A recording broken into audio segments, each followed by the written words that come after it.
네, 지금 보신 것처럼 문재인 대통령 잠시 뒤 10시부터요. 2021년 신년사를 통해서 집권 5년 차인 올해 국정 운영 방향을 밝힙니다. 네, 최근 정치권에서 논란이 일었던 전직 대통령 사면론과 대북 메시지 등에 대한 대통령의 입장이 나올지도 주목이 되는데요.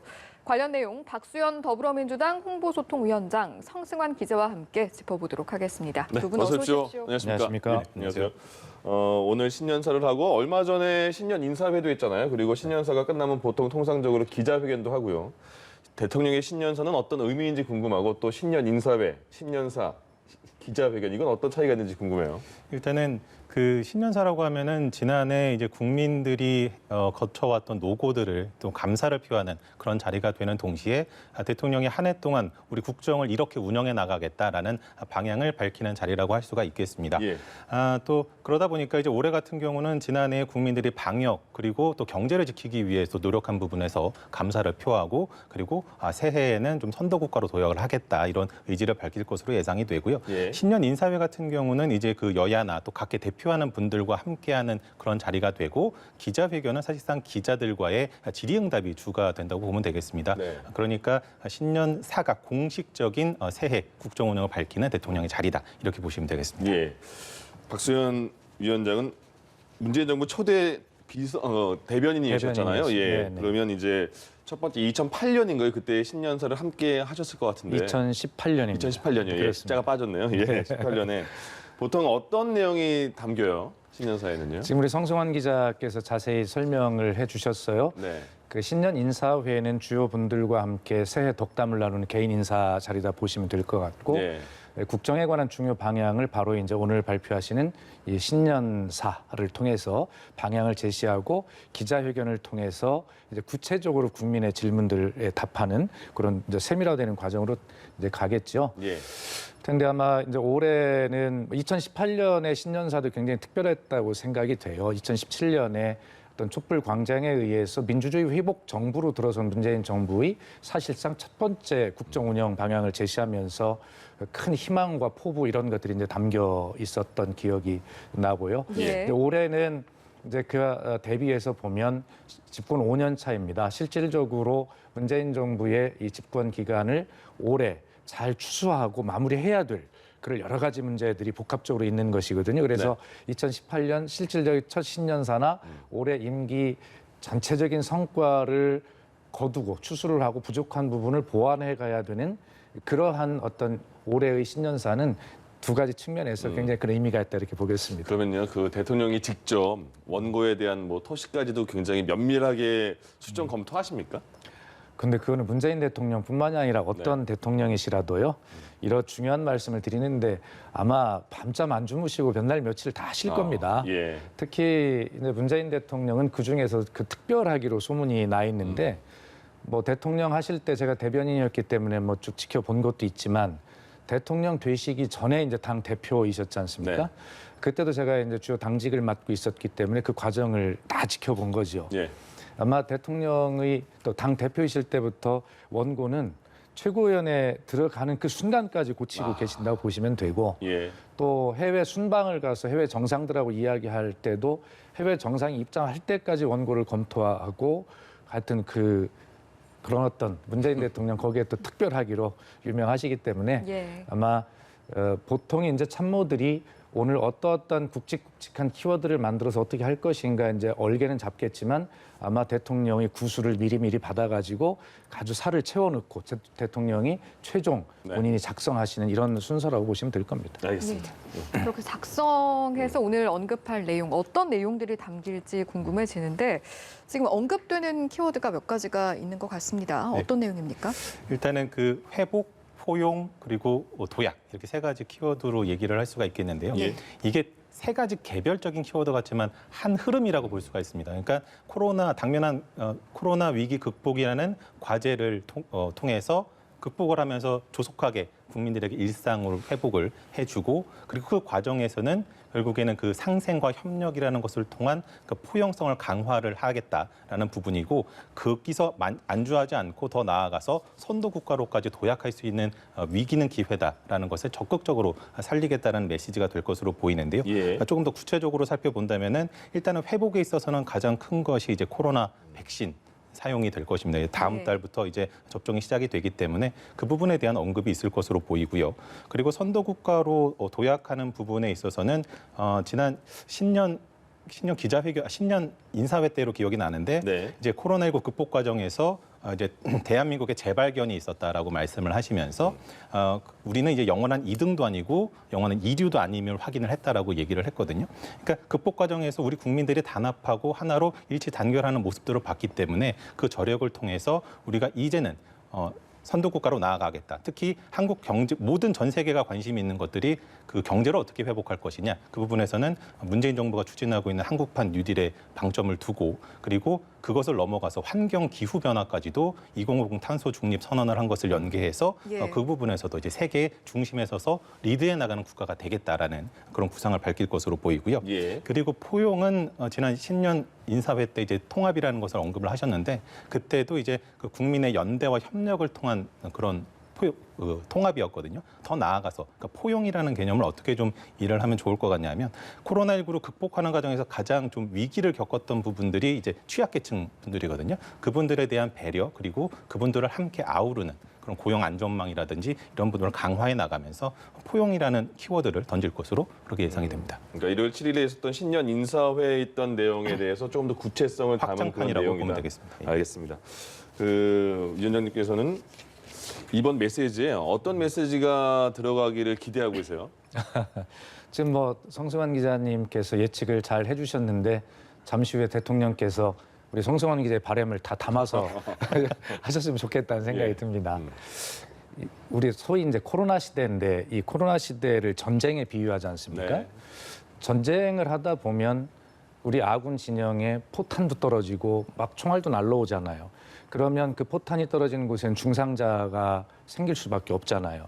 그런데 전체적인 이 전투력, 전쟁력이라고 하는 것은 뭐냐면 그 포탄이 떨어지는 곳에 생긴 중상자들을 어떻게 빨리 치료하느냐. 그렇지 않습니까? 네. 그래서 어떻게 전체적으로 그러면서도 치료를 하면서도 우리가 가고자 하는 진격의 방향이 어딘가를 정확하게 제시하고 잃지 않아야 되는 것 아니겠습니까? 예. 오늘 대통령의 이 말씀에 그런 내용들이 다 포함이 될 것이라고 봅니다. 그래서 지금 포탄이 막 떨어지고 있는데 거기에서 입은 중상자들 어떻게 치료할 거냐라고 하는 것이 소위 보면 포용이라고 하는 말씀 속에 다 담길 것 같고 예. 긴급 재난지원금 등 여러 가지 형태로 그러한 부분을 두텁게 지원하는 시책들이 지금 진행이 되고 있지 않습니까? 아마 그런 부분들에 대한 설명이 있으실 거고요. 그러면서도 나아가야 할 방향을 잃지 않아야 전쟁에 승리할 것 아니겠습니까? 네. 그것이 선도 국가로의 도약입니다. 지금 다른 나라, 우리보다 선진국인 미국, 영국, 독일, 유럽 등 모든 나라들은 지금 사실은 이러한 정신을 차릴 새도 없을 만큼 코로나 때문에 지금 심각하지 않습니까? 확진자가 오늘로써 누적 확진자가 세계적으로 한 9천만 명에 이르는데 지금 다른 나라들은 이런 것들을 생각할 겨를이 없을 거예요. 그나마 우리가 국민의 협조와 연대 이런 모든 희생으로 이 소위 K-방역이라고까지 불리는 이러한 통제력을 유지하고 있기 때문에 우리는 어떤 포용과 도약이라는 것도 생각할 수 있는 것이거든요. 예. 아마 대통령께서는 현재를 잘 치유하고 극복하면서 미래로 나아가야 될 방향을 강하게 국민께 희망을 주는 내용을 두 가지를 다 담을 것으로 보입니다. 네. 예, 그런데 사실 최근에 두 전직 대통령의 사면에 대해서 정치권에서 워낙 논란이 컸기 때문에 여기에 대한 언급도 있지 않을까 좀 주목이 됐었는데 그럴 가능성은 좀 없어 보인다고 하더라고요. 예, 그렇습니다. 뭐 예단해서 말할 수는 없겠습니다만 없을 가능성이 높다라고 지금 관측이 되고 있는데요. 아무래도 이제 아직까지 박근혜 전 대통령 같은 경우에 확정 판결이 나오지가 않았거든요. 그런 상황에서 뭐 사면을 한다 만다라는 것을 얘기하는 것 자체가 부담스러울 수가 있고요. 예. 그리고 그 청와대 관계자들은 지금까지 뭐 공식적인 입장이든 아니 비공식적인 입장이든 청와대 내부에서 사면 관련한 논의가 이루어지지 않고 있다라고 얘기를 한 바가 있기 때문에 오늘도 연장선상이 아닐까 그렇게 생각이 됩니다. 예. 예.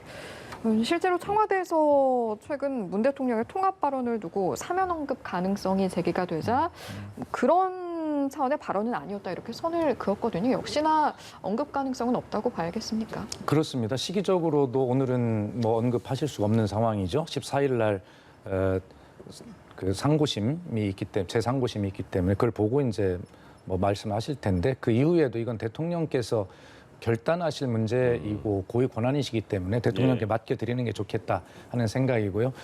오늘 뭐 키워드 중에 회복, 포용, 도약인데 이 포용이라는 부분과 통합이라는 말이 일면 뭐 상통하는 부분이 있지 않겠습니까? 네. 그래서 일부 이제 정치 해석을 하시는 분들은 이런 통합이라고 하는 논란이 휩싸지 않기 위해서 포용이라는 언어를 선택했다. 이렇게 정치적 해석도 하지만 꼭 그렇지는 않을 것이고요. 이 포용 성장이라고 하는 것은 문재인 정부가 어떤 두 수레바퀴 중에 하나로 가져왔던 그런 키워드이기 때문에 이렇게 갈 것이고 오늘은 시기적으로 아마 불가능하다 이렇게 생각을 합니다. 예. 시기적으로 어려울 것 같다라고 전망을 해주셨는데 그렇다면 박 전 대통령의 대법원 선고가 확정된 이후로는 시기상으로는 또 가능한 부분이기 때문에 그쯤에서 이제 신년 기자회견이 진행될 것으로 예상이 되고 있기도 해서요. 이때는 좀 어떤 언급이 있을 거라고 보십니까?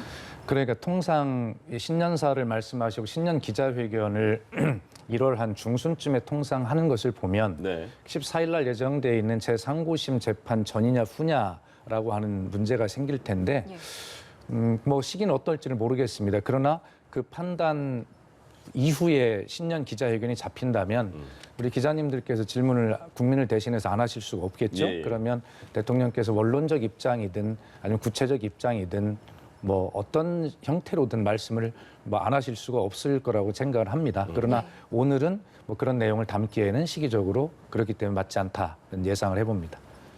기자회견을 하면 당연히 기자들은 질문을 하겠죠. 네. 아마 뭐 끊임없이 질문을 하고 한 번 더 명확하게 얘기해달라 그렇게 얘기를 꼬리에 물고 할 가능성이 높아 보입니다. 예.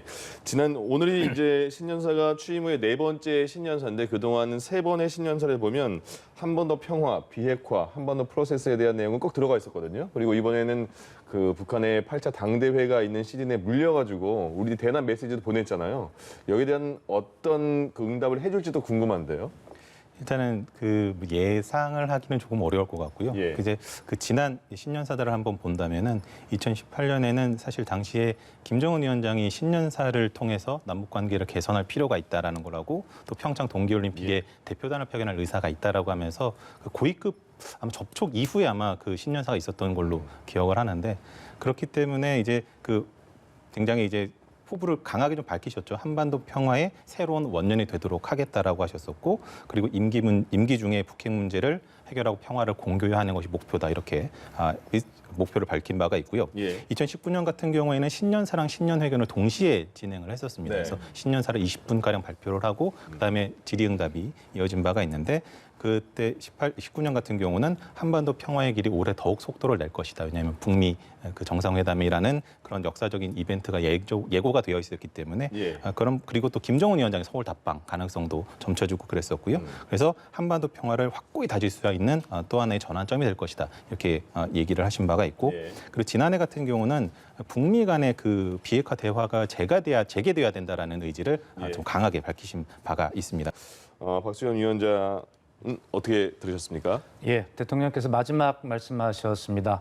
2021년은 회복과 도약의 해가 될 것이고 거기에 포용을 보태고 싶다 이렇게 마무리를 하셨는데 네. 저는 뭐 앞에 그 여러 가지 말씀 중에서 좀 우리 성수환 기자님 이제 앞에 분석을 해주실 테니까 예. 분석을 안 할 것으로 예상되는 한 두세 가지만 말씀을 드리면 네. 우선 이 회복에서 백신이 무료 접종 보급된다라고 하는 말씀을 하셨지 않습니까? 그동안에 그런 언급은 없었죠? 그동안에는 사실은 각 그 제약사의 백신들이 가격 비교표가 이렇게 쭉 나와 있었기 때문에 예. 우리 국민들은 백신을 돈 내고 맞는 유료인가 보다 이런 의식들이 있었을 것 같아요. 저도 그렇게 생각했으니까. 그런데 오늘 그 무료 백신 접종을 말씀을 하셨기 때문에 아마 좀 깜짝 놀랄 것이고요. 예.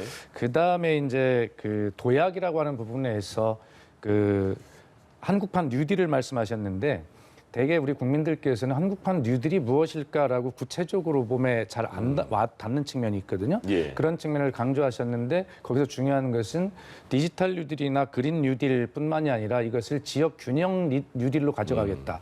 다시 말해서 지역이 주체가 되고 참여해서 스스로 창의력을 발휘하는 그러한 그 지역 균형 뉴딜까지를 하게 되면 국가 균형 발전과 더불어 시너지 효과가 날 것이다라면서 도약의 방법을 제시했고요. 예. 작년 한 해 우리가 많은 갈등을 겪었던 권력기관의 개혁에서도 이미 법과 제도적으로 많은 성과가 있었다. 그러나 이것이 오랜 그 관습 관행까지 들어있는 이런 사회의 뿌리를 내리려면 올해도 시간이 좀 걸릴 것이다라고 하는 그런 말씀을 또 해주시면서 권력기관의 그 개혁 완수에 대한 의지를 말씀하셨고요. 예. 네.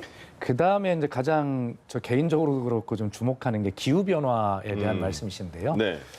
좀 굉장히 뭐 일일이 설명 안 해도 국민은 여기에 대해서 많은 걸 느끼고 계세요. 구체적으로 어떤 국가가 이행 계획을 마련하느냐인데 거기에서 2050년 탄소 중립 추진 계획을 하는데 올해가 그 이행 원년이다 이렇게 말씀을 하셨고 네. 그런 부분들이 저는 가장 비전이라고 보고요. 예. 그 다음에 이제 뭐 그 남북 관계에 대해서 말씀하셨어요. 남북 협력만으로 이룰 수 있는 것이 많다. 이렇게 말씀하시면서 여러 가지 코로나 시대의 보건 협력 등을 말씀하셨는데 아마 그 우리 대통령께서 말씀하실 수 있는 것은 뭐 이 정도 말씀드리실 텐데 실질적으로 내밀하게는 서로 남북의 대화를 통해서 발전시켜 나가야 될 부분이 이제 바이든 행정부가 들었으면 앞으로 한 6개월 정도는 어떤 일도 하지 못할 겁니다. 네. 사람을 배치하고 내각을 구성하다 보면 그 6개월이 저는 우리 대한민국 운명을 가를 문재인 정부의 이 소위 평화 프로세스가 성공하냐 못하냐가 굉장히 중요한 시기라고 보는데 미국이 자리 잡는 그 시기에 어떻게 대한민국의 의제를 우리 입장으로 미국 조야에 설명하고 이해시키느냐.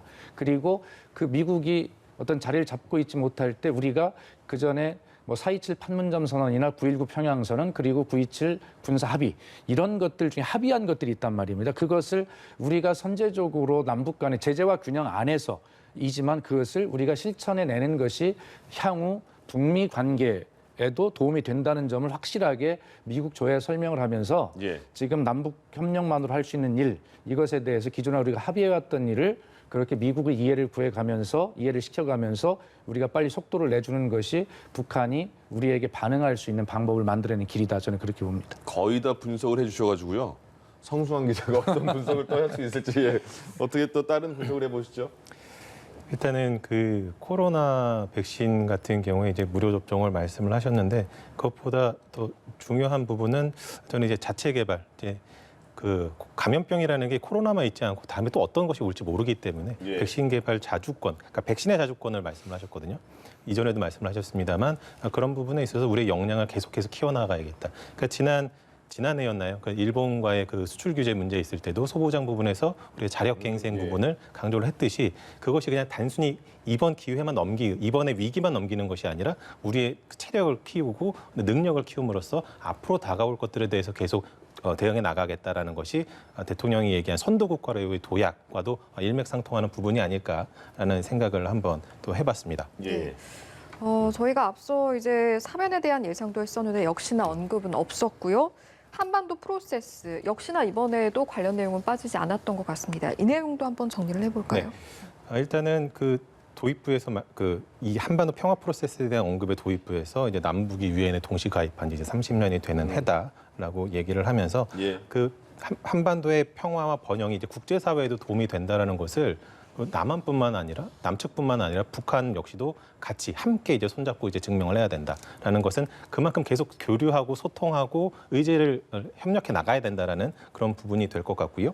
그러면서 이제 그 집권 초기부터 누차 얘기를 했던 그 전쟁과 핵무기 없는 한반도를 후손들에게 물려줘야 된다는 부분, 그 부분을 또 얘기를 했습니다. 예. 그러면서 이제 또 바이든 행정부 출범에 맞춰서 그 북미 대화와 남북 대화에서 대전환을 이룰 수 있는 그런 마지막 노력을 다하겠다. 임기 마지막까지 최선을 다하겠다라는 그런 얘기가 될 거고 그와 동시에 하지만 그 아까 이제 박수영 위원장께서 말씀을 하신 것처럼 그 6개월의 기간 동안 우리가 자체적으로 할 수 있는 것들, 그 미국이라는 그 바이든 행정부의 시선을 끌어오기 전에 우리 스스로 할 수 있는 남북 간이 할 수 있는 것들에 대해서 얘기를 이제 한 거죠. 예. 결국은 평화는 곧 상생이다. 그러니까 한반도 평화라는 것이 결국엔 전쟁 없는 한반도고 핵무기 없는 한반도고 그것에 종착역으로 가기 위해서는 미국 바이든 행정부의 개입이나 어떤 그런 것들이 필요할지 모르겠지만 그 안에서 지금 우리가 할 수 있는 것 벽을 허물고 마음을 가깝게 하고 평화를 어느 정도 진전시켜 나갈 수 있는 방안으로 던진 것은 바로 방역이라는 부분. 코로나가 이제 남한에만 문제가 되는 것이 아니고 예. 코로나 사태를 겪으면서 일본에 있는 해외여행, 이제 영국에 있던 사람이 한 나라에 들어옴으로써 퍼지고 이런 부분들이 있기 때문에 결국에 그 코로나라는 어떤 감염병으로부터 누구도 자유로울 수 없다라는 거거든요. 그런 부분에 모두 연결돼 있기 때문에 남북 역시도 그런 부분에서는 단순히 남과 북이 협력한다라는 게 아니라 국제사회가 코로나 대응에 협력하듯이 남북도 그 기조에 맞춰서 함께 협력해 나가자라는 그런 메시지를 던진 것으로 해석을 할 수가 있겠습니다. 예, 뭐 총평에서 어느 정도는 말씀을 해주셨습니다만 이와 관련해서 좀 더 덧붙이고 싶은 말씀이 있으신지요? 네. 저는 뭐 무엇보다 지금 이제 문재인 대통령의 임기 중에 가장 뭐 중요하다라고 할 수는 없겠지만 빼놓을 수 없는 중요한 것이 지금 우리 성승환 기자 말씀하신 이제 한반도 평화 프로세스이거든요. 네. 제가 아까 왜 6개월을 말씀드렸냐면 통상적으로 미국 행정부를 구성하는 데 6개월 정도 걸리는데 그 6개월을 빼고 나면 문재인 대통령의 임기가 한 8, 9개월 뭐 이 정도 남을 거예요. 예. 그러면 이 6개월 안에 어떤 것을 풀어내지 못하면 뒤에 남은 8, 9개월의 임기는 아무 의미가 없어요. 그때는 아무것도 할 수가 없거든요. 북한도 그걸 잘 알고 있습니다. 그렇기 때문에 남측이 하는 것을 보아서 우리가 하겠다. 미국에는 강대강 3대선 원칙을 이야기했는데 이것은 바이든 행정부가 어떤 기조를 갖고 나올지 모르는 상황 속에서 굉장히 원칙적인 원론적인 입장을 천명한 것이거든요. 근데 남한에는 남측이 하는 것을 봐서 우리가 하겠다는 것은 남측에 대해서는 구체적으로 요구를 했다고 저는 생각을 합니다. 예. 아까 말씀드렸듯이 4.27 판문점선언, 9.19 평양선언, 9.27 또 군사합의 이런 것들 합의한 것이 있는데 이런 것들을 남측이 지키는 것을 보아서 우리가 아까 말씀하신 대로 꽃피는 3월, 봄이 올 수 있다. 이런 것이거든요. 그래서 이 6개월이 우리가 합의한 것들을 그 전에는 미국의 그 실무 그룹인 워킹 그룹의 제재에 많이 발목이 잡혀서 못했지 않습니까? 그래서 이인영 통일 장관이 들어서고 이 워킹 그룹을 넘어서는 새로운 협의들이 필요하다는 데 인식을 같이 하고 있는데 예. 그런 것들을 통해서 미국 새 행정부의 6개월 동안 우리가 할 수 있는 부분 이런 것들을 제대로 해내는 것이 향후 북미 관계를 풀어가는 미국의 입장에서도 유리한 것이다라고 하는 그런 것들을 잘 설득해내는 것. 그래서 북한은 아마 원하는 것이 본인들은 코로나 청정국가라고 선언을 했는데 코로나 협력 가지고 그거를 할 수 있는 걸 없을 거예요. 실질적으로. 그렇다면 기존에 합의했던 철도 도로의 연결 뭐 이런 것들 실질적으로 북한에도 도움이 돼야 될 것 아닙니까? 예. 북한은 지금 스스로 경제에 실패했다고 김정은 그 총비서로 이름을 바꿨던데 이제 비서가 시인을 했지 않습니까? 그렇기 때문에 삼중고라고 하는데 그건 뭐냐면 지금 코로나 그다음에 지난해 있었던 북한의 큰 태풍 아주 큰 극복의 문제가 있거든요. 예. 거기에 유엔의 제재 이런 삼중고이기 때문에 실질적으로 북한에는 그 남북 간의 합의를 통해서 약속했던 그런 합의들을 하나라도 빨리 미국을 설득하면서 실천하는 것이 남북관계 개선의 중요한 핵심 어떤 지름길이 될 거다라고 북한이 구체적으로 좀 요구하고 있다고 저는 봅니다. 그 일을 빨리 해내는 게 중요하다고 생각합니다. 그리고 또 하나가 문재인 정부 처음에 들어서 이제 후보 때도 공약을 했던 게 공정에 대한 공약을 굉장히 많이 했잖아요. 근데 네. 이번에 신년서 보니까 사회가 공정하다는 믿음이 있을 때 우리는 함께 사는 길을 선택할 수 있다 이렇게 말을 했고요. 공정경제 3법, 노동 관련 3법 이렇게 공정에 관해서 언급한 부분도 어떤 뭐 해석이 필요하지 않을까요? 그러니까 지금 문재인 정부의 어떤 지지율이 좀 하락세에 있는 것 중에 하나가 공정을 내세웠지만 공정에 대해서 돌아볼 분이 많다라고 하는 또 비판이 있는 것 아니겠습니까? 예. 대통령께서는 여기에 뭐 공정경제상법, 노동 3법이라고 하는 법과 제도를 말씀하셨지만 사실은 그런 문재인 정부가 그렇게 공정을 내세웠지만 거기에 돌아볼 분이 많다라고 하는 비판을 아마 의식하고 다시 한번 강조한 것이다 이런 생각도 좀 해볼 수가 있겠습니다. 예. 특히 이제 또 하나 잊지 말아야 될 것은 지금 이제 그 부동산에 대해서 주택에 대해서 말씀하셨지 않습니까? 네. 짧게 언급하셨지만 그러게요. 거기에 특별히 공급이라고 하는 걸 말씀하셨습니다. 네. 그래서 아마 얼만큼 공급이 늘어날지는 모르겠습니다만 또 이 공급의 확대라는 것이 이 문제를 해결하는 또 전가 보도와 같은 그런 대책은 아닙니다만 그러나 기존의 어떤 공급의 확대와 규제라고 하는 이 두 가지 측면의 균형을 잘 잡겠다라고 하는 그런 의미가 예. 저는 들어있다라고 이렇게 읽히는 부분이 있습니다. 사실 많은 국민들의 관심사가 또 부동산 문제일 텐데 뭐 언급을 해주신 것처럼 다른 사안에 비해서는 상대적으로 많은 시간을 할애하진 않았거든요. 어떤 내용들이 있었는지 한번 정리를 해보죠. 일단은 뭐 말씀을 다 해주셨습니다만 부동산 부분은 굉장히 짧습니다. 세 문장인데요. 주거 문제의 어려움으로 낙심이 큰 국민들께는 매우 송구한 마음입니다라고 하면서 사과의 뜻을 밝혔고, 예. 그다음에 이제 주거 안정을 위해서 필요한 대책을 마련하는 데 있어서 주저하지 않겠다.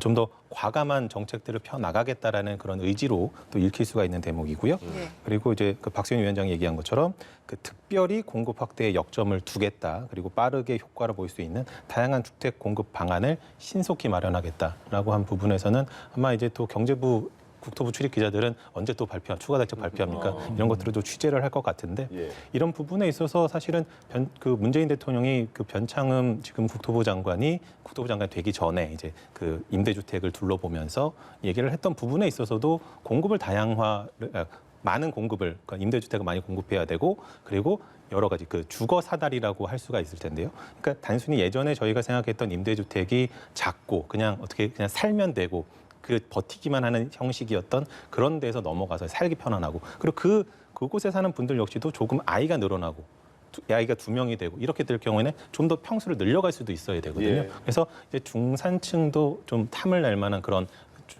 평형대에 그런 잘 꾸며진 임대주택이 필요하다. 그리고 그것도 공급이 확대돼야 된다. 이런 부분들을 다양하게 주문을 한 부분이 여기에 놓여 있다. 다양한 주택 공급 방안 이 부분에 녹아 있다라고 좀 예상을 해볼 수 성 기자님 있겠습니다. 설명을 잘해주셨습니다만 예.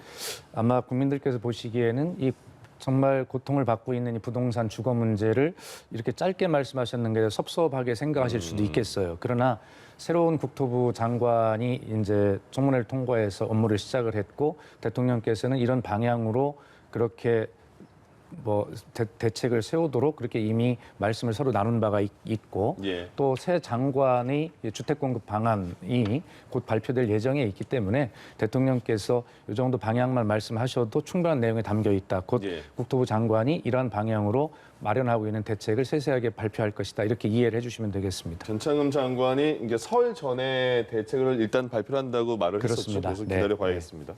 그럼 이제 일련의 국정 운영 기조를 설명하는 이 신년사에서 여러 가지 내용이 나왔습니다만은 가장 이 중에서 뭐 다들 급한 사안인 것 같은데요. 그 중에서 가장 우선순위로 급한 사안을 뽑으면 역시 코로나일까요? 어떤 걸까요? 예, 당연히 코로나죠. 모든 키워드가 우리 성 기자님 초반에 말씀하실 때 이 세 가지 키워드가 전부 코로나와 앞뒤면 연결이 돼 있다 말씀하셨거든요. 네. 무엇보다도 코로나입니다. 지금 그 외국의 사례를 보면 그렇게 방역을 잘한다는 독일도 결과적으로 봉쇄를 연장할 수밖에 없고, 영국도 완전 봉쇄를 들어갈 수밖에 없는, 그래서 세계 확진자가 1억 명 시대에 다가서고 있는 이런 상황이고, 우리 이웃 일본만 해도 그 하루 확진자가 5천 명 가까이 나오지 않습니까? 근데 일본은 특이한 게 우리는 하루에 한 10몇만 검사를 하는데 이 정도 나오는데, 일본은 한 15,000에서 2만 명밖에 검사를 안 하는데도 그만큼 나오거든요.